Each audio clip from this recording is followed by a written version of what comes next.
श्री कृष्ण गोविंद हरे मुरारी, हे नाथ नारायण वासुदेवा।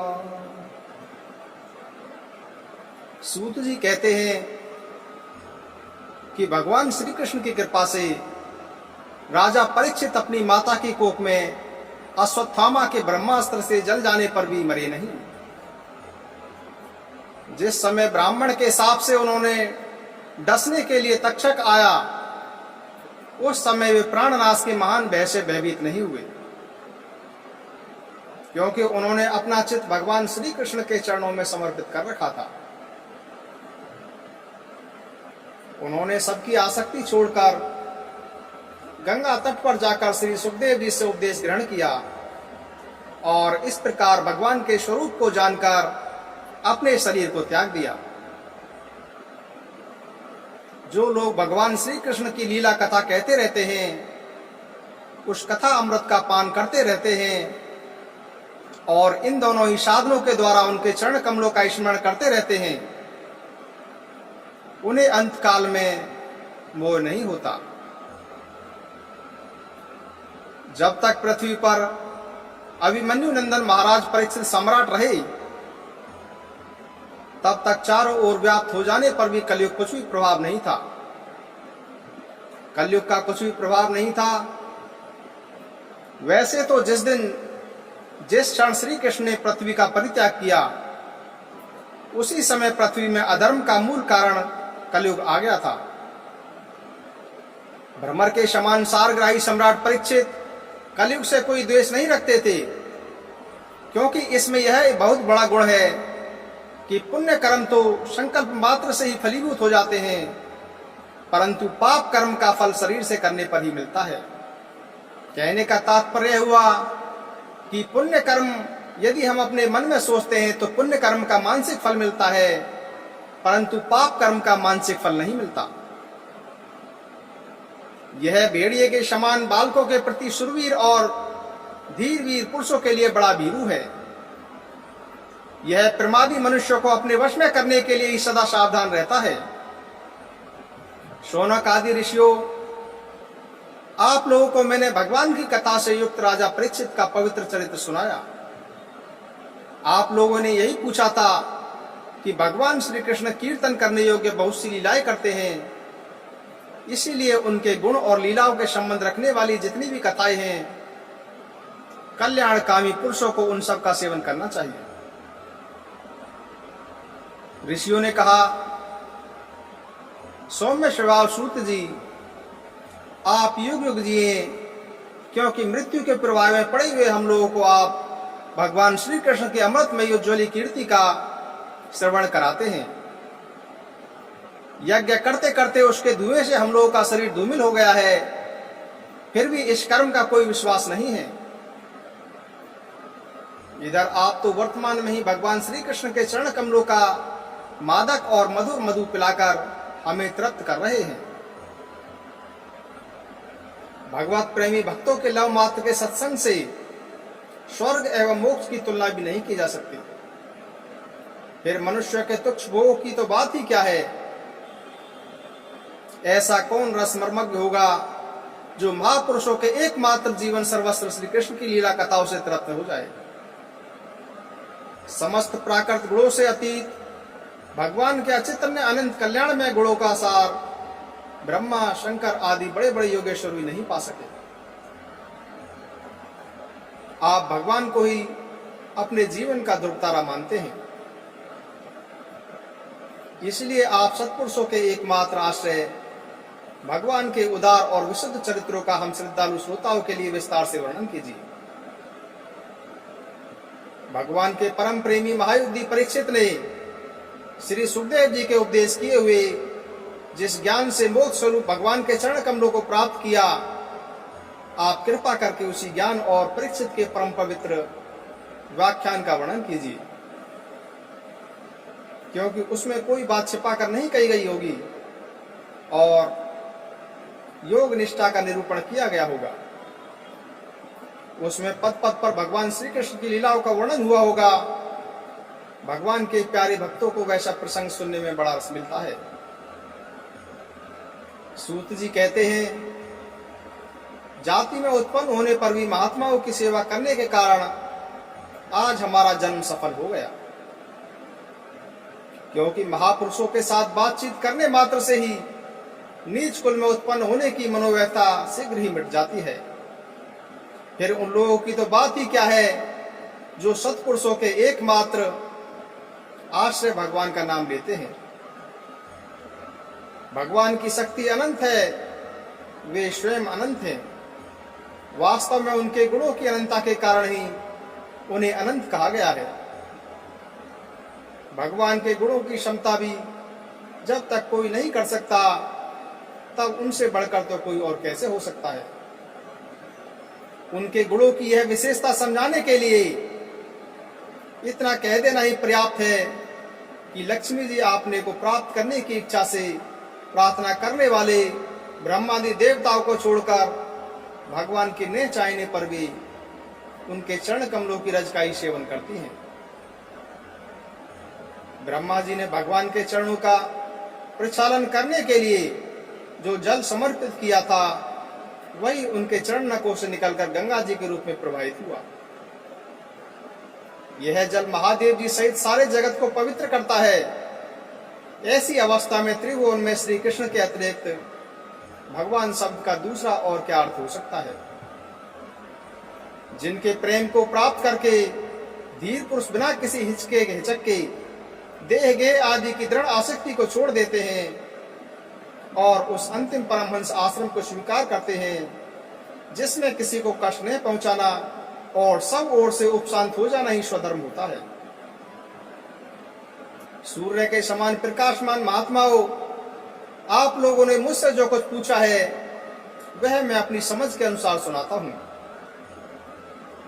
जैसे पक्षी अपनी शक्ति के अनुसार आकाश में उड़ते हैं, वैसे ही विद्वान लोग भी अपनी अपनी बुद्धि के अनुसार ही कृष्ण की लीलाओं का वर्णन करते हैं। एक दिन राजा परीक्षित धनुष लेकर वन में शिकार खेलने के लिए गए। हिरणों के पीछे दौड़ते दौड़ते वे थक गए और उन्हें बड़े जोर से भूख और प्यास लगी। जब कहीं उन्हें कोई जलाशय नहीं मिला, तब वे पास के ही एक ऋषि के आश्रम में घुस गए। उन्होंने देखा कि वहां आंखें बंद करके शांत भाव से एक मुनि आसन पर बैठे हुए इंद्रिय प्राण मन और बुद्धि के निरुद्ध हो जाने से वे संसार से ऊपर उठ गए थे। जागृत स्वप्न और सुषुप्त तीनों अवस्थाओं से रहित होकर ब्रह्म रूप पद में वे स्थित थे। उनका शरीर बिखरी हुई जटाओं से और कृष्ण मृग चर्म से ढका हुआ था। राजा परीक्षित ने ऐसी अवस्था में उनसे जल मांगा, क्योंकि प्यास से उनका गला सूखा जा रहा था। जब राजा को वहां बैठने के लिए तिनके का भी आसन नहीं मिला, किसी ने उन्हें भूमि पर बैठने के लिए नहीं कहा, अर्ध और आदर भरी मीठी बातें और कहां से मिलती। तब अपने को अपमानित सा मानकर वे क्रोध के वश हो गए। सोनक जी वे भूख प्यास से झटपटा रहे थे, इसीलिए एकाएक उन्होंने ब्राह्मण के प्रति ईर्ष्या और क्रोध आ गया। उनके जीवन में इस प्रकार का यह पहला ही अवसर था। वहां से लौटते समय उन्होंने क्रोधवश धनुष की नोक से एक मरा हुआ सांप उठाकर ऋषि के गले में डाल दिया और अपनी राजधानी में चले आई। उनके मन में यह बात आई कि इन्होंने जो अपने नेत्र बंद कर रखे हैं, सो क्या वास्तव में इन्होंने अपनी सारी इंद्रिय वृत्तियों का निरोध कर लिया है, अथवा इन राजाओं से हमारा क्या प्रयोजन है। ऐसा सोचकर इन्होंने झूठ मूठ समाधि का ढोंग रचा रखा है। उन समिक मुनि का पुत्र बड़ा तेजस्वी था। वह दूसरे ऋषि कुमारों के साथ पास ही खेल रहा था।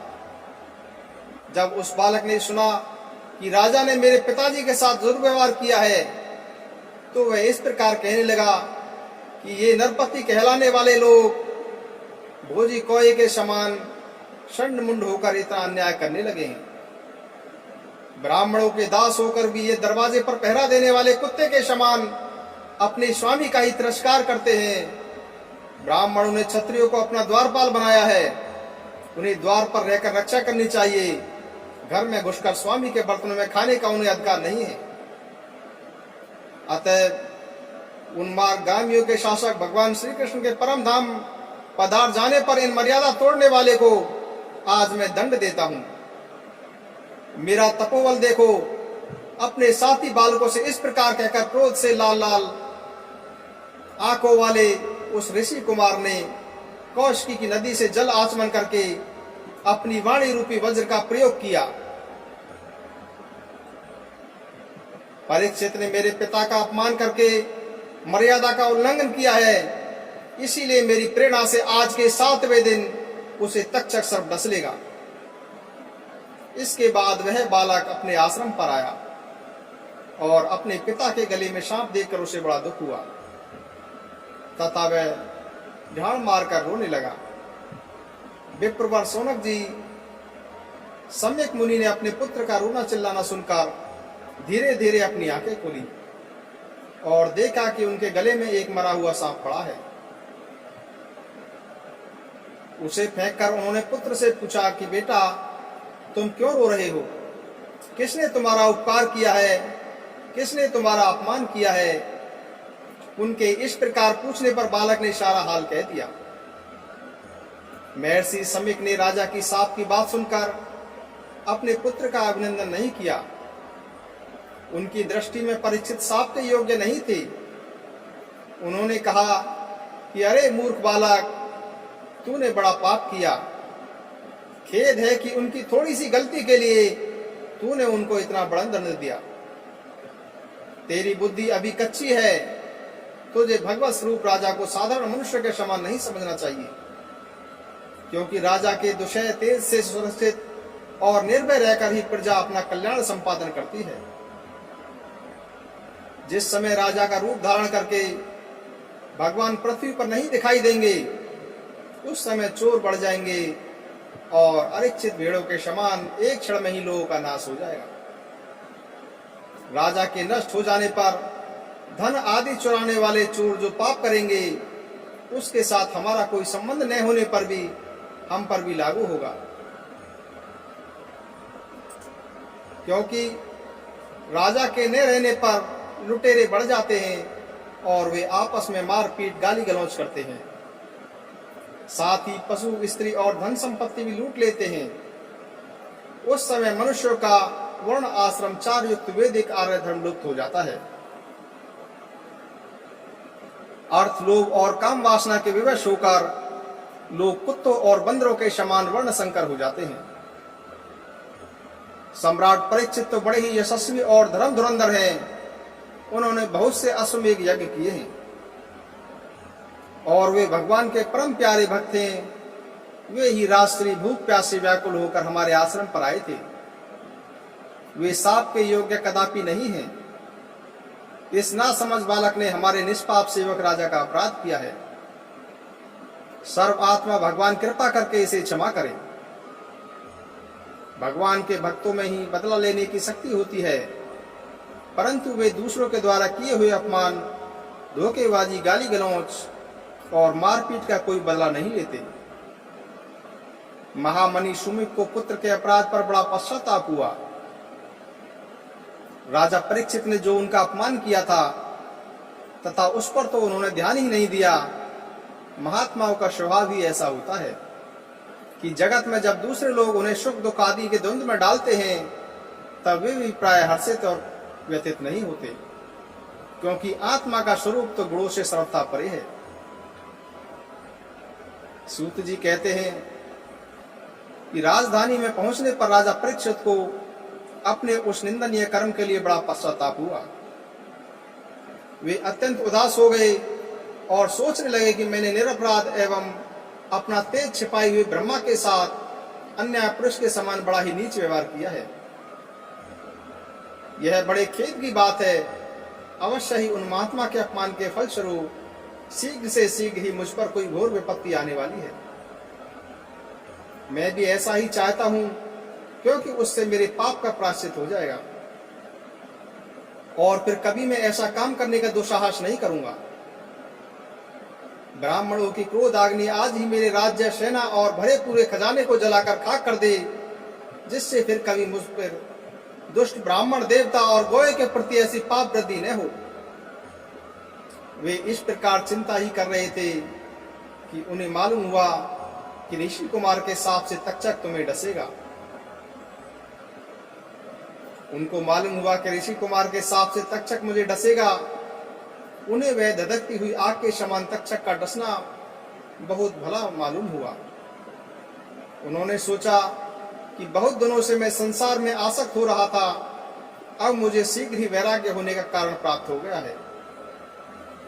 वे इशलोक और परलोक के लोगों को तो पहले से ही तुच्छ और त्याज्य समझते थे। अब उनका स्वरूप त्याग करने पे भगवान अब उनका स्वरूप त्याग करके भगवान श्री कृष्ण के चरण कमलों के सेवा को ही सर्वोपरि मानकर आमरण अनशन व्रत करके वे गंगा जी के तट पर गए। गंगा जी का जल भगवान श्री कृष्ण के चरण कमलों का वह पराग लेकर प्रवाहित होता है जो श्रीमती तुलसी को गंध से मिश्रित है। यही कारण है कि वे लोकपालों के सहित ऊपर नीचे के समस्त लोगों को पवित्र करती है। कौन ऐसा मरणासन पुरुष होगा जो उनका सेवन न करेगा। इस प्रकार गंगा जी के तट पर आमरण अनशन का निश्चय करके उन्होंने समस्त आसक्तियों का परित्याग कर दिया और वे मुनियों का व्रत स्वीकार करके अनन्य भाव से श्री कृष्ण के चरण कमलों का ध्यान करने लगे। उस समय त्रिलोकी को पवित्र करने वाले बड़े बड़े महानुभाव ऋषि मुनि और शिष्यों के साथ वहां पधारे। संत जन प्राय तीर्थ यात्रा के बहाने स्वयं उन तीर्थ स्थानों को ही पवित्र करते हैं। उस समय वहां पर अत्रि, वशिष्ठ, स्वयं सरदान, अरिष्ट नेमि, भृगु, अंगिरा, पराशर, विश्वामित्र, परशुराम, मेधातिथि, देवल, भारद्वाज, गौतम, पिप्लाद, मैत्रेय, कवश, अगस्त्य, भगवान व्यास, नारद तथा इनके अतिरिक्त और भी कई श्रेष्ठ देवऋषि, ब्रह्म ऋषि तथा अरुण आदि राज ऋषियों का शुभागमन हुआ। इस प्रकार विभिन्न गोत्रों के मुख्य मुख्य ऋषियों को एकत्र देखकर राजा ने सबका यथा योग्य सत्कार किया और उनके चरणों पर सिर रखकर वंदना की। जब सब लोग आराम से अपने अपने आसन पर बैठ गए तब महाराज परीक्षित ने फिर से प्रणाम किया और उनके सामने खड़े होकर शुद्ध हृदय से अंजलि बांधकर वे जो कुछ करना चाहते थे उसे सुनिए। राजा परीक्षित ने कहा कि अहो समस्त राजाओं में हम धन्य हैं, धन्यतम हैं, क्योंकि अपने शील स्वभाव के कारण हम आप महापुरुषों के कृपा पात्र बन गए हैं। राजवंश के लोग प्राय निंदित कर्म करने के कारण ही ब्राह्मणों के चरण धोवन से दूर पड़ जाते हैं। यह कितने खेद की बात है कि मैं भी राजा ही हूं। निरंतर देह गेह में आसक्त होने के कारण मैं भी पाप रूप हो गया हूं। इसी से स्वयं भगवान ही ब्राह्मण के शाप के रूप में मुझ पर कृपा करने के लिए पधारे हैं। यह शाप वैराग्य उत्पन्न करने वाला है, क्योंकि इस प्रकार के शाप से संसार आसक्त पुरुष भयभीत होकर विरक्त हो जाया करते हैं। ब्राह्मणों, अब मैंने चित्त को भगवान के चरणों में समर्पित कर दिया है। आप लोग और माँ गंगा जी शरणागत जानकर मुझ पर अनुग्रह करें। ब्राह्मण कुमार के हिसाब से प्रेरित कोई दूसरा कपट से तक्षक का रूप धरकर मुझे डस ले अथवा स्वयं तक्षक आकर डस ले, इसकी मुझे तनिक भी परवाह नहीं है। आप लोग कृपा करके भगवान की रसमयी लीलाओं का गायन करें। मैं आप ब्राह्मणों के चरणों में प्रणाम करके पुनः यही प्रार्थना करता हूँ कि मुझे कर्मवश चाहे जिस योनि में भी जन्म लेना पड़े, भगवान श्री कृष्ण के चरणों में मेरा अनुराग हो, उनके चरण आश्रित महात्माओं से विशेष प्रीति हो और जगत के समस्त प्राणियों के प्रति मेरी एक सी मैत्री रहे, ऐसा आप आशीर्वाद दीजिए। महाराजा परीक्षित परम धीर थे। वे ऐसा दृढ़ निश्चय करके गंगा जी के दक्षिण तट पर पूर्वाग्र कुशों से आसन पर बैठ गए। राजकाज का भार तो उन्होंने पहले ही अपने पुत्र जन्मेजय को सौंप दिया था। पृथ्वी के एक छत्र सम्राट परीक्षित जब इस प्रकार आमरण अनशन का निश्चय करके बैठ गए, तब आकाश में स्थित देवता लोग बड़े आनंद से उनकी प्रशंसा करते हुए वहां पृथ्वी पर पुष्पों की वर्षा करने लगे तथा उनके नगारे बार बार बजने लगे। सभी उपस्थित महर्षि ने परीक्षित के निश्चय की प्रशंसा की और साधु साधु कहकर उनका अनुमोदन किया। ऋषि लोग तो स्वभाव से ही लोगों पर अनुग्रह की वर्षा करते रहते हैं, यही नहीं उनकी सारी शक्ति लोग पर कृपा करने के लिए ही होती है। उन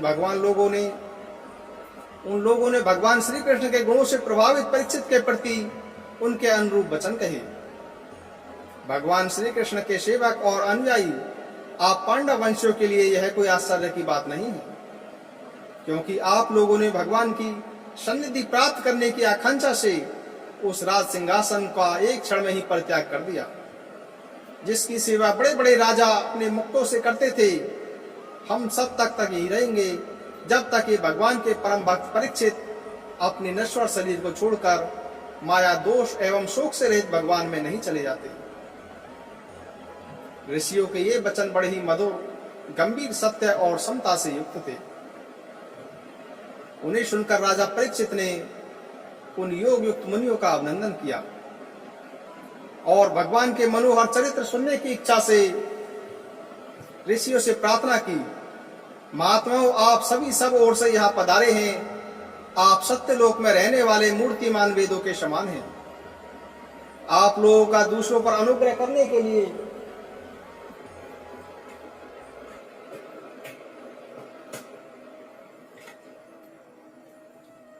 महात्माओं, आप सब ओर से यहाँ पधारे हैं। आप सत्य लोक में रहने वाले मूर्तिमान वेदों के समान हैं। आप लोगों का दूसरे पर अनुग्रह करने के लिए अतिरिक्त जो आपका सहज स्वभाव ही है, इस लोक या परलोक में और कोई स्वार्थ नहीं है। विप्रवरो, आप लोगों को पूर्ण विश्वास करके मैं अपने कर्तव्य के संबंध में यह पूछने योग्य प्रश्न करता हूं।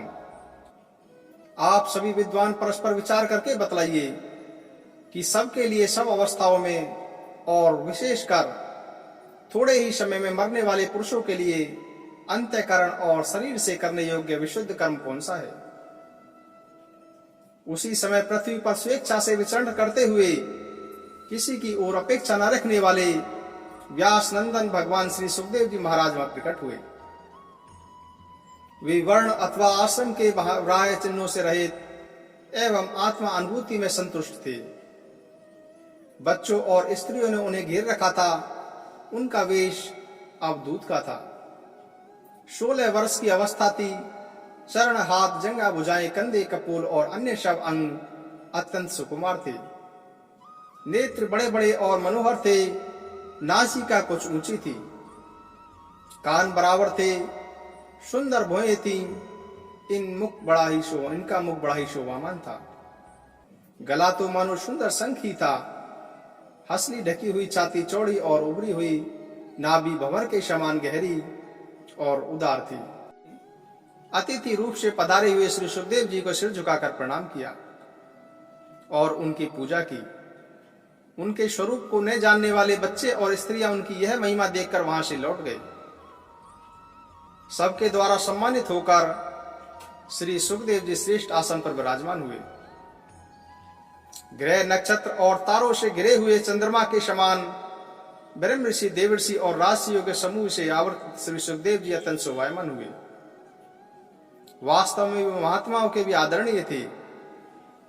जब प्रखर बुद्धि श्री सुखदेव जी शांत भाव से बैठ गए, तब भगवान के परम भक्त परीक्षित के उनके समीप आकर उनके चरणों में सिर रखकर प्रणाम किया। फिर खड़े होकर हाथ जोड़कर नमस्कार किया। उसके पश्चात बड़ी मधुर वाणी से उनसे यह पूछा। परीक्षित ने कहा कि भगवान स्वरूप भगवान, आज हम बड़भागी हुए, क्योंकि अपराधी क्षत्रिय होने पर भी हमें संत समागम का अधिकारी समझा गया। आज कृपा पूर्वक अतिथि रूप से पधार कर आपने हमें तीर्थ के तुल्य पवित्र बना दिया। आप जैसे महात्माओं के स्मरण मात्र से ही गृहस्थों के घर तत्काल पवित्र हो जाते हैं। फिर दर्शन, स्पर्श और आसन दान आदि का शुभ अवसर मिलने पर तो कहना ही क्या है। हे महायोगिन, जैसे भगवान विष्णु के सामने दैत्य लोग नहीं ठहरते, वैसे ही आपकी संनिधि से बड़े बड़े पाप ही तुरंत नष्ट हो जाते हैं। अवश्य ही पांडवों के सुहृद भगवान श्री कृष्ण मुझ पर अत्यंत प्रसन्न हैं। उन्होंने अपने फूफेरे भाइयों की प्रसन्नता के लिए उन्हीं के कुल में उत्पन्न हुए मेरे साथ भी अपनेपन का व्यवहार किया है। भगवान श्री कृष्ण की कृपा नहीं होती तो आप श्री के एकांत वनवासी अव्यक्तगति परम सिद्ध पुरुष स्वयं पधार कर इस मृत्यु के समय हम जैसे प्राकृत मनुष्यों को क्यों दर्शन देते। आप योगियों के परम गुरु हैं, इसलिए मैं आपसे परम सिद्धि के स्वरूप और साधन के संबंध में प्रश्न कर रहा हूं। जो पुरुष सर्वथा मरणासन्न है उसको क्या करना चाहिए? भगवान साथ ही यह भी बतलाइए कि मनुष्य मात्र को क्या करना चाहिए। वे किसका श्रवण, किसका जप, किसका स्मरण और किसका भजन करें तथा किसका त्याग करें। भगवत स्वरूप मुनिवर, आपका दर्शन अत्यंत दुर्लभ है, क्योंकि जितनी देर एक गाय दुही जाती है गृहस्थों के घर पर उतनी ही देर तो आप ठहरते नहीं। सूत जी कहते हैं, जब राजा ने बड़ी ही मधुर वाणी में इस प्रकार का संभाषण एवं प्रश्न किए तब समस्त धर्मों के मर्मज्ञ व्यासनंदन भगवान श्री सुखदेव जी उनका उत्तर देने लगे। श्री कृष्ण गोविंद हरे मुरारी, हे नाथ नारायण वासुदेवा। श्री भागवत भगवान की है आरती, पापियों को पापों से है तारती। ये अमर ग्रंथ, ये मुक्ति पंथ, ये पंचम वेद निराला, नव ज्योति जलाने वाला। हरि नाम यही, हरि धाम यही, यही जग मंगल की आरती। पापियों को पापों से है तारती। श्री भागवत भगवान की है आरती, पापियों को पापों से है तारती।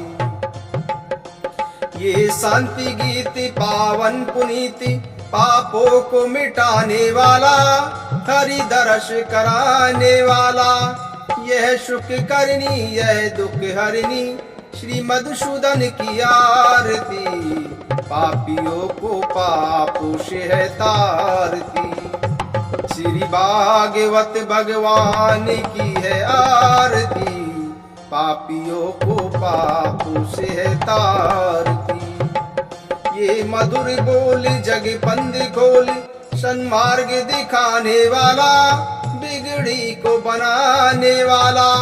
श्री राम यही, घनश्याम यही, यही प्रभु महिमा की आरती।